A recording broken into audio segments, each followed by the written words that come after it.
In the Fortress of Lost Steel, giant robots observe and declare that intruders must be eliminated. They are the ancient titans, creatures of epic level.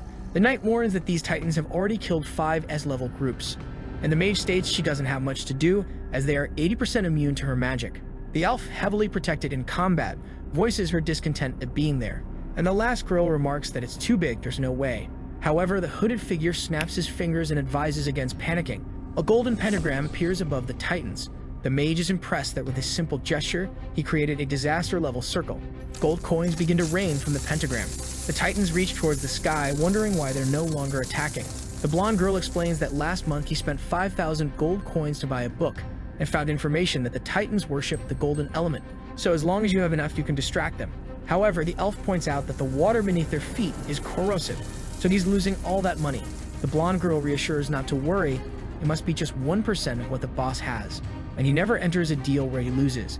The hooded figure remarks that Emma talks too much and covers her mouth. He then removes the cloak covering everything. His weapon is the demon Annihilator, a legendary 12 that costs 270 billion, along with the Conqueror's gloves and the Abyssal Eye armor, a total of 940 billion just in equipment. Inside the armor, he smiles, saying with money you can really do whatever you want. But all of this was the result of his work, because at this moment Emma is walking through the city, exhausted. She finally found the source of benevolence, which is the perfect place to perform the hero's summoning. She is one of the sacred guides of the Order of Destiny. Emptying her bag, she only needs to grab a few items to start the ritual. The golden fragment from an angel's horn she spent a year hunting. Desiccated tears from a dying dragon she spent 2 years hunting. And the most difficult of all, which took 3 years to find, a complete skull of an altruistic victim. Finally, she can begin the summoning. She asks that the great hero of benevolence come and save this world. At that same moment, but in another world, in the G Group department, the blue-haired girl says that all the companies are doing very well, and at this moment, he is already the second richest in this world. With a glass in his hand, he says that's not enough, they have to devour all the competition. He is Gao Yi, the second richest man in the world with 437 billion. The girl whispers in his ear that he's been working so hard for 4 consecutive months. Leaning into his lap, she suggests maybe tonight. Gao Yi looks at her and asks if she has finished the work. She says not yet, there are a few things to do. He then asks if he's paying her 3 million a year to be an escort. He tells her to get the documents and finish all of this today. She agrees and leaves thinking this guy is no good, he only thinks about money. From the top of the building, Gao Yi embraces the city. In a world where money is the most important thing, he wants to be the most powerful person. However, suddenly he traveled and now he's in another place, naked on a fountain. He doesn't understand what happened and everyone thinks he's a pervert showing off. Someone calls him the great hero. It's Emma with tears in her eyes saying she really managed to summon him, she's so happy. Gao Yi grabs her and runs away. He throws her against the wall. He wants to know who she is, where this place is, and why he appeared here out of nowhere. She tells him to step back a little and put on some clothes first.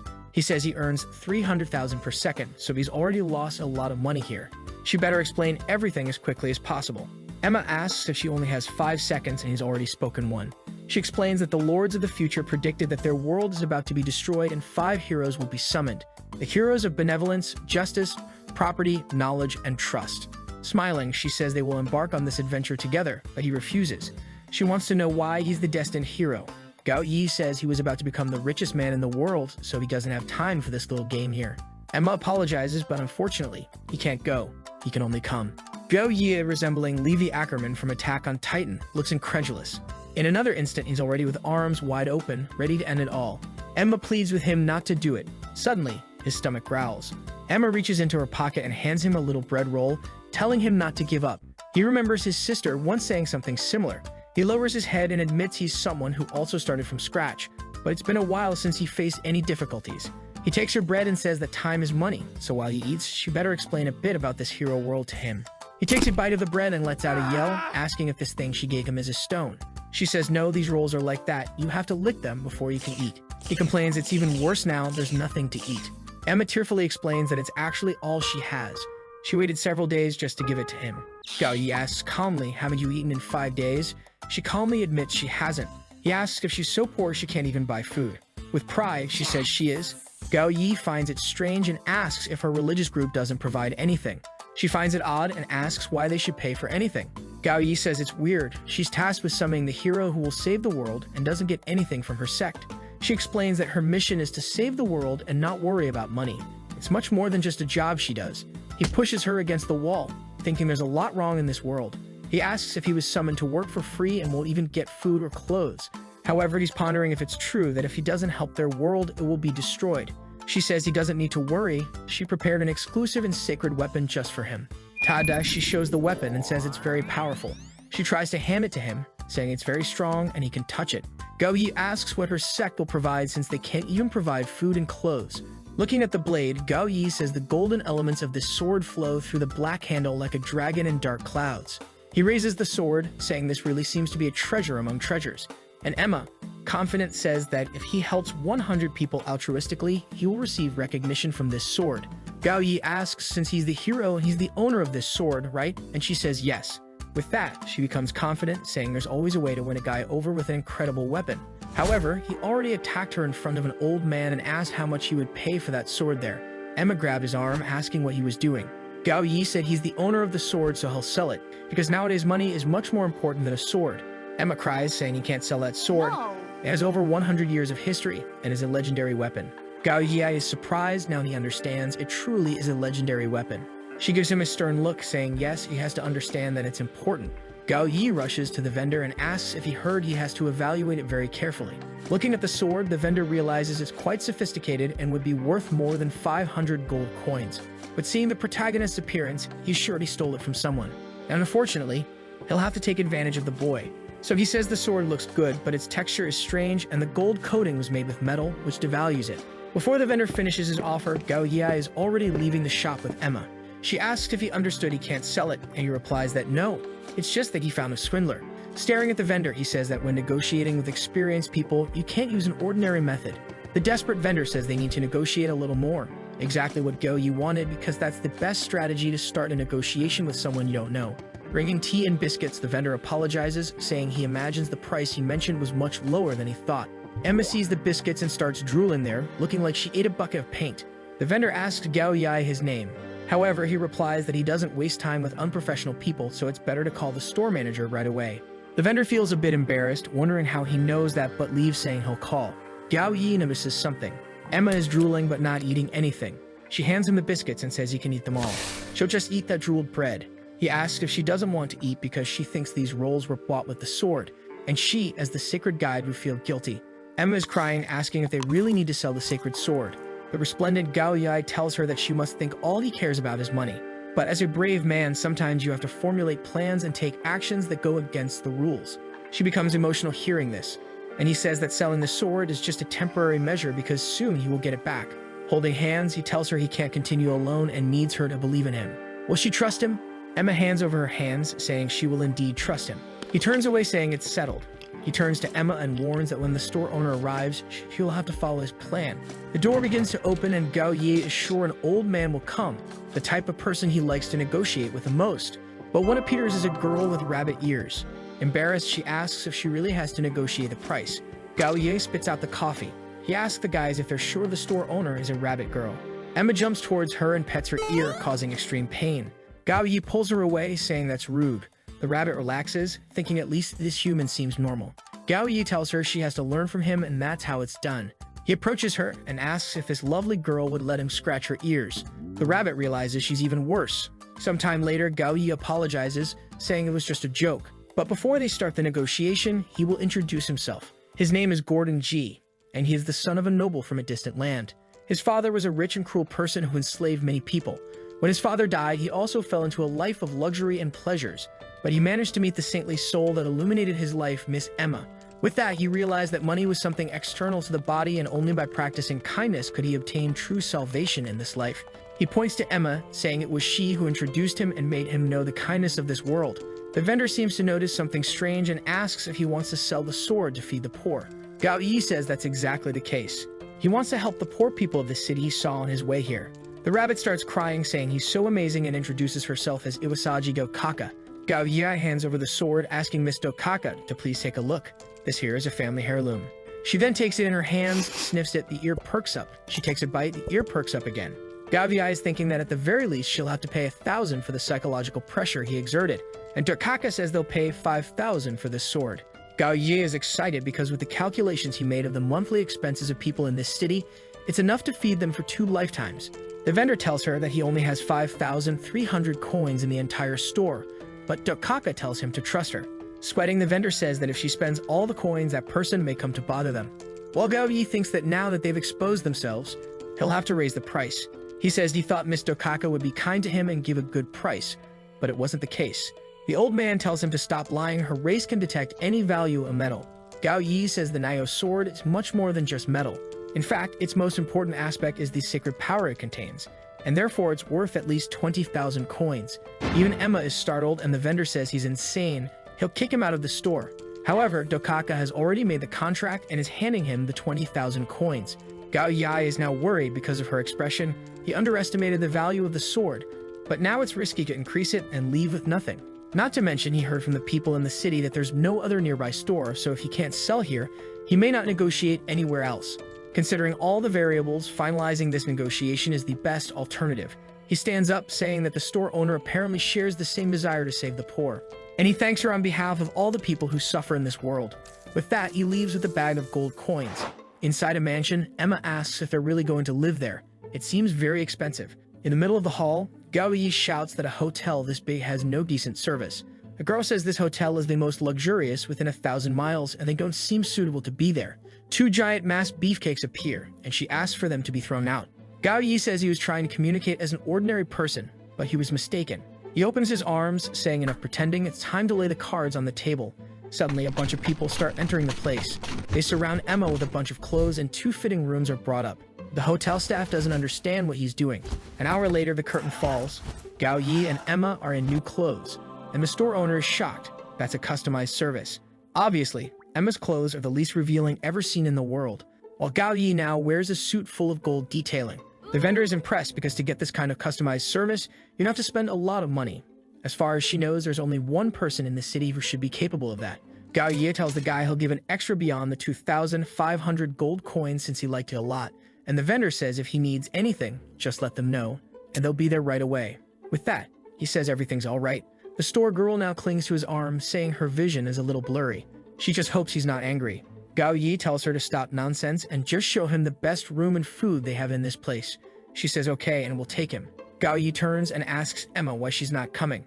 The poor thing can't believe they spent 2,500 gold coins on 2 pieces of cloth. They then go to the most luxurious room of all, and Emma touches everything, saying it's very soft.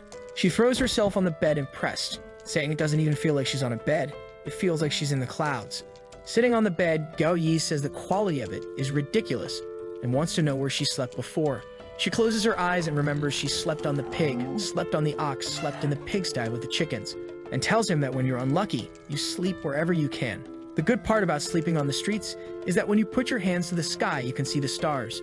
Gao Yi is speechless and remembers a time when he tried to give his clothes to his sister who said she didn't need them. That day, he promised her that he would make a lot of money and build an incredible mansion just for them.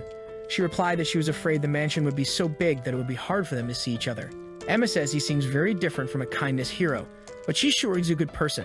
Gao Yi laughs. For him, kindness is useless. Protecting the people you care about or saving the world, there's only one efficient way to do it, and it's with gold. Sometime later, they had a feast. Emma is drooling but saying it was a waste to use the sword just for that. Gao Yi tells her not to worry, everything is going according to the plan to save this world. Gao Yi remembers that both Dokaka and the hotel woman mentioned a Tao Lord who seems to be inaccessible to civilians. That's why he needs to maintain the image of a noble to enter aristocratic events. But he knows it would be very risky for him to make a move. So the best course of action is to do something that would make this Tao Lord want to contact him. He then tells Emma that he's going to bed and tomorrow they'll go buy some things. When he looks at her, her belly is huge from eating so much. Meanwhile, in Momboni Castle, someone is eating while another person is sweating on the ground. This is Count Murtaugh, and he's telling the guy that he's been on the ground for too long because he hasn't grabbed a piece. The mustached gentleman apologizes, saying he tried to collect the maximum tax, but the people have no money at all. The Count asks if he's going to keep making him wait. The guy apologizes, saying that's not the case, and takes a bite of the meat. The Count stands up and says that this is buffalo meat that was aged for 30 months. Was it delicious? The guy replies that yes, it was very tender. He's never eaten anything so tender in his life. Suddenly, the Count snaps his fingers and 4 girls carrying lots of meat appear. The mustache guy says the meat is very good, but doesn't think he can eat all of that. The Count warns that when he appointed him mayor of the city, he had sworn to do everything he wanted, but he didn't keep his promise. The mayor's feet are tied to the chair. The Count warns him that he has 15 minutes to eat all of that. The floor around the table opens up and several crocodiles are down there. If the mayor doesn't eat in that time, he and the crocodiles will eat everything in him too. He starts eating immediately, desperate, while the mayor just watches. The count says this guy can't even collect 2,000 gold, but the worst is this other guy. The Kaka is chained up, begging to be released. She says that sword she bought is very powerful. He doesn't understand. The count observes the sword and thinks about the protagonist's fake name and then tells someone to check who this Gordon guy is. He grabs the Kaka's ear and warns her that nobles are fierce people. Back with the protagonist and Emma, he's telling her to be obedient and stay as she came into the world.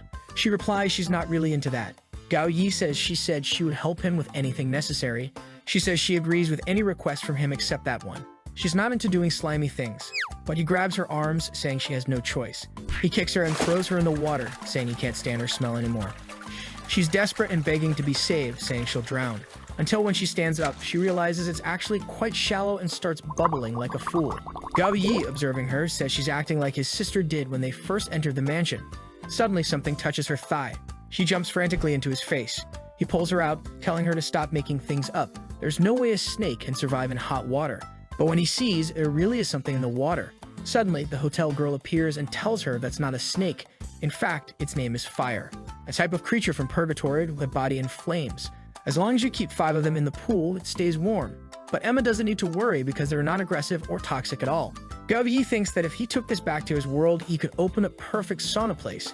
He then tells Emma that he has something to discuss with the owner and tells her to finish her bath. The hotel girl serves him wine, asking what he wants to discuss with her. She's happy that finally a noble with a bit of money has shown up and she's going to have to finish him off.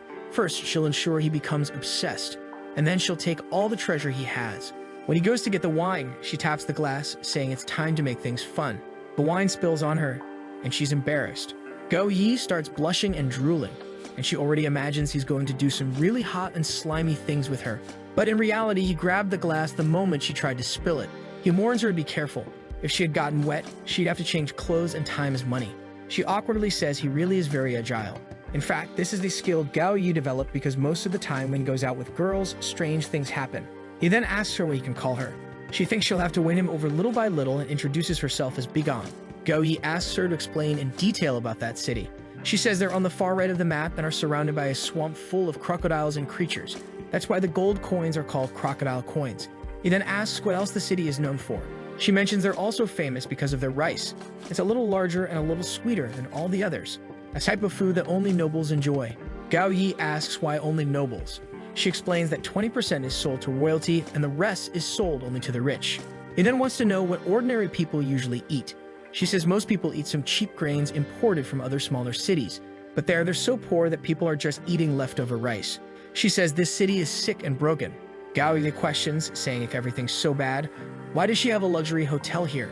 He leans close to her ear, asking if she has such incredible administrative skills. She says it's nothing amazing. The reason she opened here is because it's close to Purgatory. He asks if Purgatory is where that creature she showed comes from. She says yes, but the true magical creature isn't that beast. The strongest monster of the fire element lives in that area, the dragon bird of melted feathers, that lives inside a lake with lava over 1,000 degrees, and each of its feathers contains immense magical power. Gao Yi understands, apparently this item is rare and the only people who have money to buy it are the rich. That's why she opened a hotel right here. She says it's almost like that, but there are 2 types of people who choose to stay here. The first is the group of mercenaries supported by the royal family and are extremely generous. The second group is high-level adventurers sponsored by the nobles. However, even the best mercenaries and adventurers struggle to get a single feather. And now our hotel is accumulating a lot of debt and will soon be handed over to that lord. Gao Yi is curious about this lord and asks her to tell him a bit about him. She says there's not much to say. He's a lord who lives around there. He gets up, saying he needs to leave because it's very late and they'll see each other later. Before leaving, she gives a warning. It's good for him to avoid talking as much as possible about this lord or trying to find out anything about him, or he'll end up dead. Gao Yi says he'll take her advice to heart, and with that, she leaves. But he says this is perfect. From the gold rush to the Industrial Revolution, the more dangerous something is, the more profit you can make. Money always accompanies danger, but as a precaution, he'll have to take some actions. Then he goes and asks Emily if she's finished bathing, who passed out in the pool after so long. He goes back to the room and gives her something to drink. That was just an excuse for the artist to do that. Not that I'm complaining, quite the opposite, right, Arigato? Gao Yi asks about the skills she mentioned when he showed up. She gets emotional, saying he's finally starting to care about his power. She prepares to explain. First of all, in the teachings that were recorded, 5 heroes were brought to this world: benevolence, justice, property, knowledge, and trust. She tosses a book up, saying each of these brave heroes has a guiding book. As he completes each of the experiences described in the book, he will awaken more and more powers. Gao Yi then asks what abilities he has. However, she explains she doesn't know many details. He yells at her face, saying she's the saint who was supposed to guide him and knows nothing. She explains that the only thing in the book is that he has to save 100 people going through difficulties to gain abilities, and she doesn't know anything else. He says to just look at the last page to see if there's anything there. He tries to open it, but nothing happens. She explains that this is a book sealed by sacred magic, and he has to complete each chapter to open it. He realizes they'll somehow have to retrieve that sword, but this mission to save 100 people doesn't seem very interesting to a capitalist like him. All he wants is to accumulate as much money as possible and continue to make money appreciate. So why was he summoned as a hero of benevolence? Emma touches his shoulder, saying it's okay. Even though she doesn't have his abilities, she has healing abilities and the ability of contract. Gao Yi thinks about it, contract and healing. He then asks her if she can use them on other people and objects. She says yes. He then asks if her contract can summon any item. She says yes, and the items can be stored in a consciousness portal. He asks what that consciousness thing is. She explains it's like a warehouse that doesn't exist. He can store anything in this place. He asks how many things he can store. She says it depends on the power contained in the object used by contract. If he uses a sacred weapon to do something like this, he could store anything in the sea. He then asks, and if he makes a contract with a gold coin, how much can he store? She explains that it's almost unlimited because gold coins don't possess mana, which means he can store as much as he wants. Excited, he takes her hand and tells her to make a contract now. She asks if he's sure. The Sea of Consciousness is very precious. Is he going to use it to store money? He explains to her that this money will buy the sword that will save the world, so it's very important. She says she understands then. She picks up a blade that's beside her, points it at him, and says it's time to begin. He wants to know what that is. She says he just needs to shed a little blood to form the contract, and places the giant bag of coins under 2 giant things. She warns him to start shedding blood on the coins. He asks if she really wants him to put his blood on 2,000 coins, and she says yes. He asks if she's sure she knows how to heal, and she says she does. He is relieved, but she explains she can only regenerate hemoglobin and not produce blood, so if he loses too much, he will die anyway. He asks if there's any kind of potion to replenish the blood. She says yes, but they're extremely expensive, so they probably won't sell them in this isolated town. He thinks about that then. How is he going to put blood on all these coins? Suddenly, he says he found an efficient way. He fills a bucket with that water, throws all the coins, makes a little cut on his hand, and spills all the blood. He turns to her and tells her to activate the contract now, but she's a little dizzy, saying she gets sick seeing blood, and faints. He wraps his hand there and rescues the warrior. Now it's going to be complicated. He tries to wake her up with some taps on the face, but she doesn't get up, and he realizes she's having apnea and can't breathe. Because of that, there's only one thing to do. He puts his hand on her chin and sends oxygen into her. She opens her eyes slowly and blushes when she sees him there so close. Tired, he says she finally woke up, so she should stop the bleeding quickly. She pushes him, saying the hero can't be like that. The teachings she learned forbid her from doing this kind of thing to the hero. He points to his hand, saying he doesn't care about doing this kind of thing, but she should stop the bleeding quickly. He then stretches his hand on the table, and she uses a healing magic that closes the wound. Seeing that, he's thinking that if he could take this girl back to Earth, he would make a lot of money. It seems that somehow he'll have to persuade her. He turns to her and says it's time to move to the second part of the plan and sign this contract. But now she's all confident after helping him. So she starts an incantation to create the Sea of Consciousness. A magic circle appears under the coins, and Gao Yi feels something is coming toward him. Suddenly, when he closes his eyes, he finds himself in the hand of the goddess of abundance, which really is too much wealth for one goddess. Looking at the hand, he says he feels like he can perceive the existence of each of the coins. Emma asks if he's okay, to which he responds that he's never been better. In the original world, even though he had a lot of money, it was nothing more than digits on a screen. But the coins here are like flesh and blood in his body. He says he takes back everything he said about this world. This place is amazing. The next day, he tells Emma to wake up. Obviously, the artist had a lot of work. Looking at her, he says she looks like a pig sleeping. Apparently, I'll have to use that trick. He picks up some food and puts it near her nose, but she ends up biting him. She asks what they're going to do today while he has swollen hands. He's thinking of going out to buy some equipment and medicine since he received warnings from the hotel woman. Emma says she seems like a good woman, but Gao Yi knows that for her to be able to keep this hotel in a place with so many poor people, she's not good. Then they go to a potion shop, and Gao Yi asks the vendor if he has a blood-restoring potion. The vendor says it's a coincidence because he just received top-quality potions. He says he'll get them and thinks that from the boy's clothes, he must like to spend a lot of money. The guy then shows a pack of 3 and says it costs 5 gold coins. Gao Yi says it's really not very expensive. The vendor says it really isn't expensive and is an essential medicine for travelers. Since he's the first customer, he's going to make 30 bottles of it for 45 coins. Gao Yi is smiling and says that if they really are high-quality potions, it's very cheap. But what if they're not? Sweating, the vendor asks what he means by that. Gao Yi says he knows that the production method is extremely complicated. He then pours the contents of the guy's bottle into his. The better the potion, the stronger the red, which is why the guy was using containers that already have a reddish tint. In addition, expired potions give off a very strong smell, but he noticed there's incense right here on the counter. This means that the potions he's trying to sell have none of the effect. He grabs him by the collar, asking how he dares to sell this kind of trash. Sweating, the vendor asks how the nobleman knows so much about medicine. Obviously, before going there, Gao Yi asked everything to Emma and the hotel girl, and tells the guy that whether buying or selling, you always have to know everything about the product. He lets the vendor go and warns that if the king's mercenaries or the high-ranking adventurers find out they've been deceived, they'll probably come here seeking revenge. The vendor begs him not to do this, saying he hasn't been able to pay the fees of this place for the last 2 months. At this rate, he'll end up being killed. Kneeling, he begs for his life. But Gao Yi says that if he brings something worthwhile, he'll give him the 30 gold coins. If not, he can say goodbye to his life. The vendor says it's okay, he understands, and he'll get the good stuff. And he then brings some new potions, saying all of these are genuine and of very high quality. Gao Yi says it's okay then, he'll pay the price he mentioned.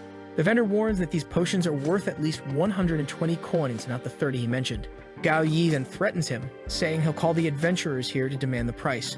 The vendor gets scared, not knowing what to say, and says it's okay, he can take them, no need to worry.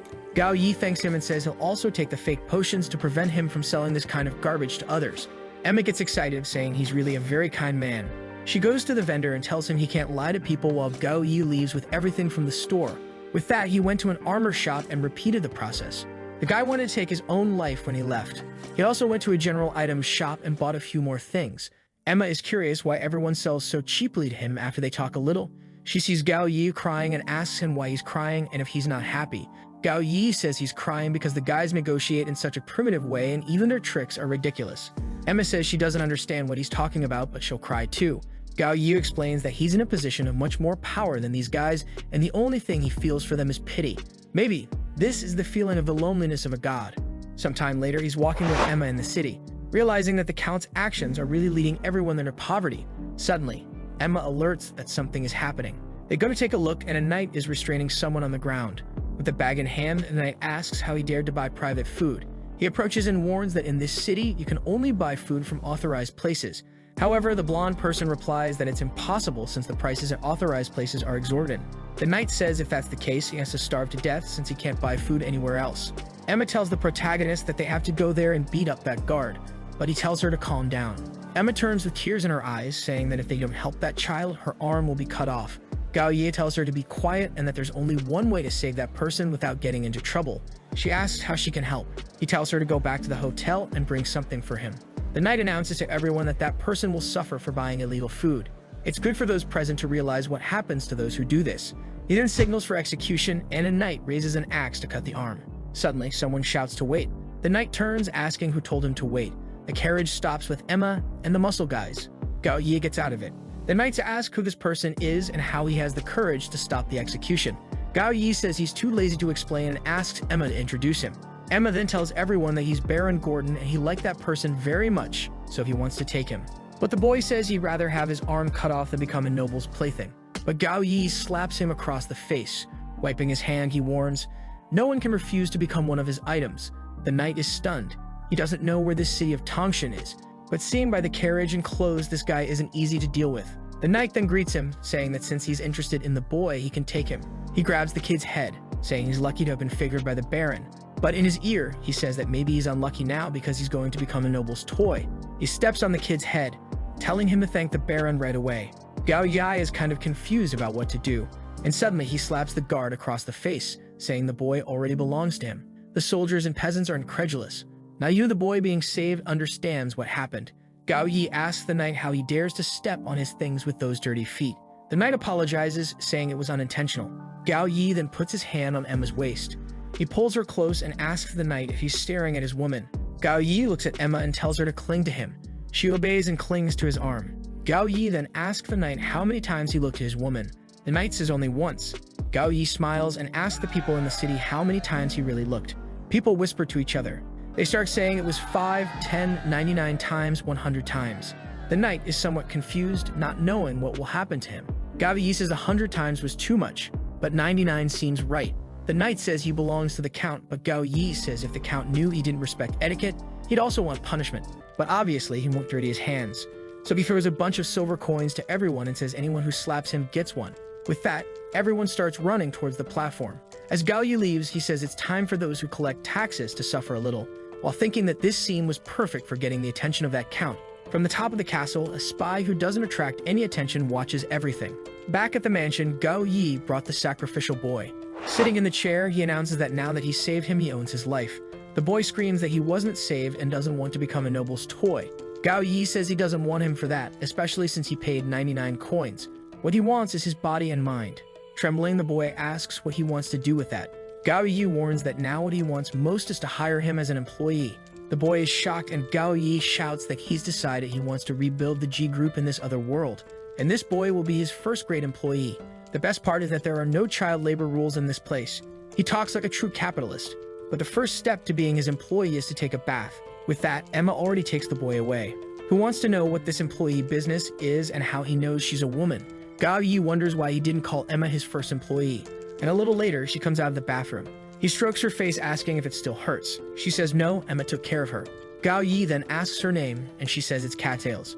He asks if she's hungry and hands her a cake to eat. She doesn't really know what it is, but Emma wants to steal it, so she takes a strawberry and eats it. Tears stream down her face. Gao Yi asks if it was that delicious. She says it's so good that it doesn't even deserve to be eaten by her, but she thanks him. Gao Yi says she made a mistake, leaving her somewhat confused, and he warns her that it's not for free. He turns to Emma and tells her to stop eating. Gao Yi then tells her she'll have to answer some questions about the count, and she'll even earn a silver coin. She says it's okay, she'll tell everything about that trash.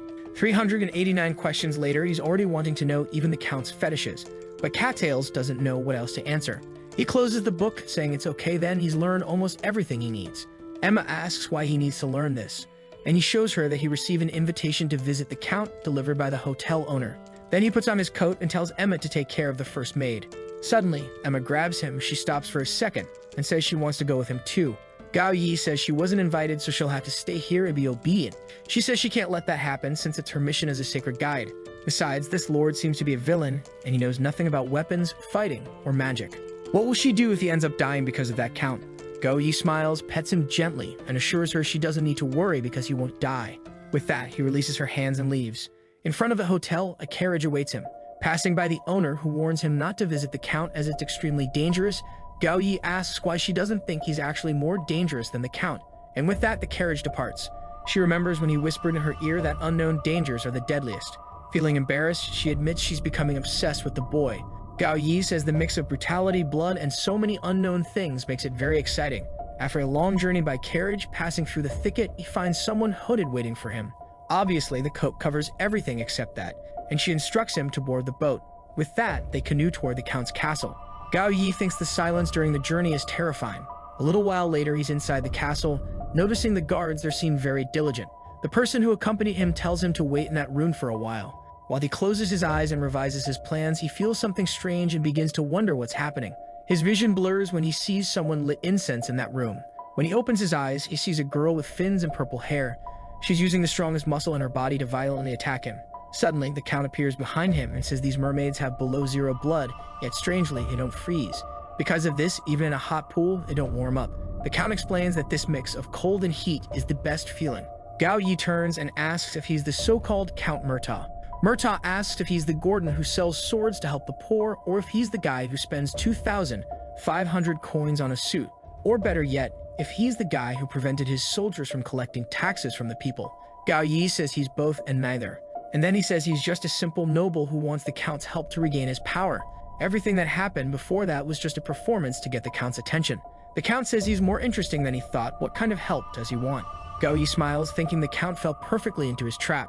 And then he says he wants an army to help kill his uncle. The Count says it sounds interesting and asks him to explain more about this uncle. Gao Yi says he's the eldest son of the Count of the city of Tongcheng. His father worked with sea routes, but once they encountered a great storm and sank. They were at sea for 7 days and 7 nights until they finally found an island. He was devastated because he had lost all his boats, but that day he realized something. The island they had landed on was surrounded by golden sand. He used that gold to build the city of Tongcheng on what was then called Golden Island. But good things don't last forever. His uncle, who had always invited his father, finally revealed his intentions and poisoned him. Moreover, he stole his mother. To survive, he had to flee like a stray dog. And since that day, he swore he would survive and take everything back. And that's why he's here to ask for the Lord's help. Gao Yi is confident this is a story you can believe, and the temptation of the gold from the Golden Island will make the Count want to participate in it. He's sure this has at least moved the Count in some way. The Count approaches and says his story makes people cry and asks him to stand up.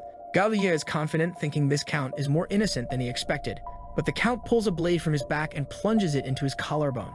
He falls back into the pool, wondering how he could deceive him.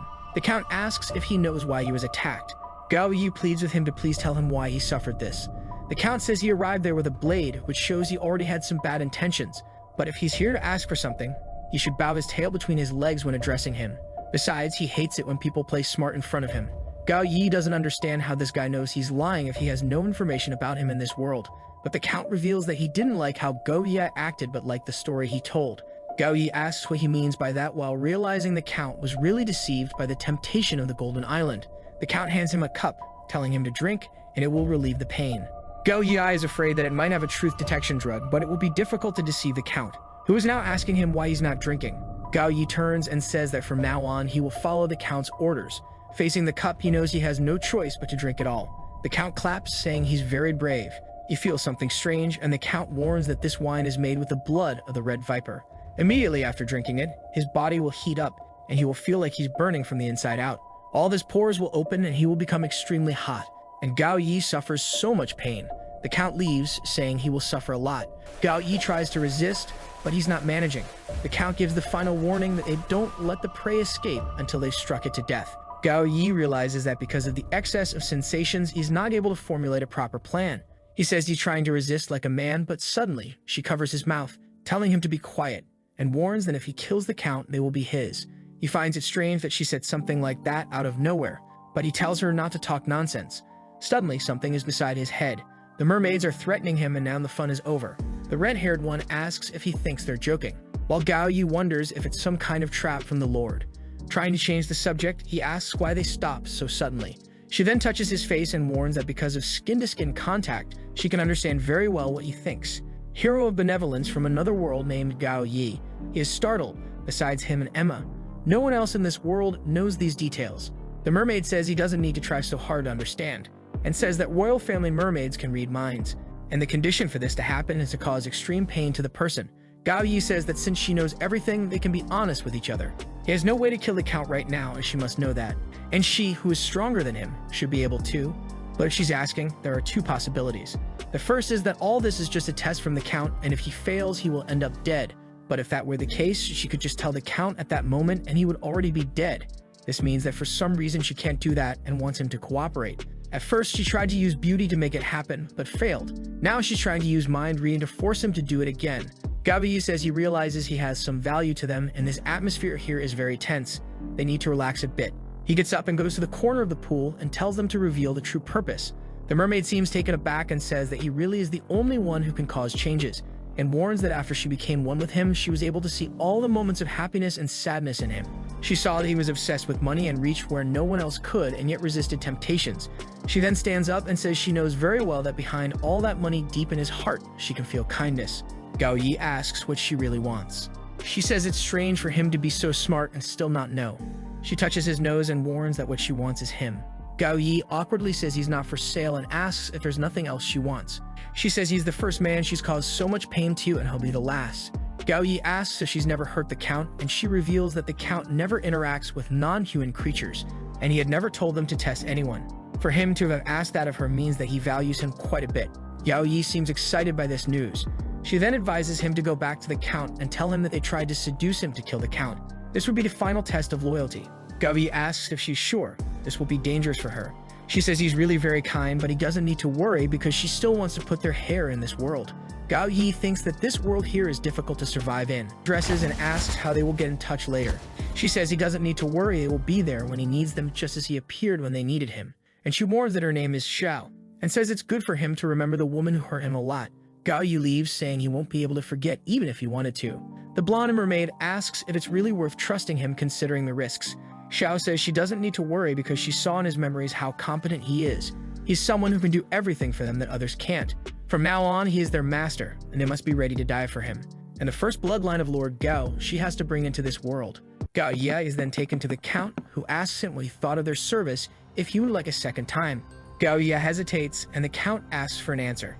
Gao Yi says it was very satisfactory, really an incredible experience, but there's something he's not sure if he should say or not. The Count tells him not to hesitate and to say it. Gao Yi then reveals that they tried to seduce him to kill the Count.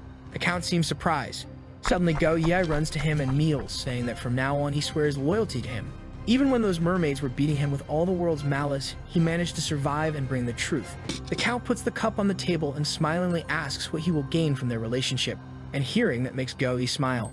Want to see a part 2? Activate that cheeky little bell, and I'm out.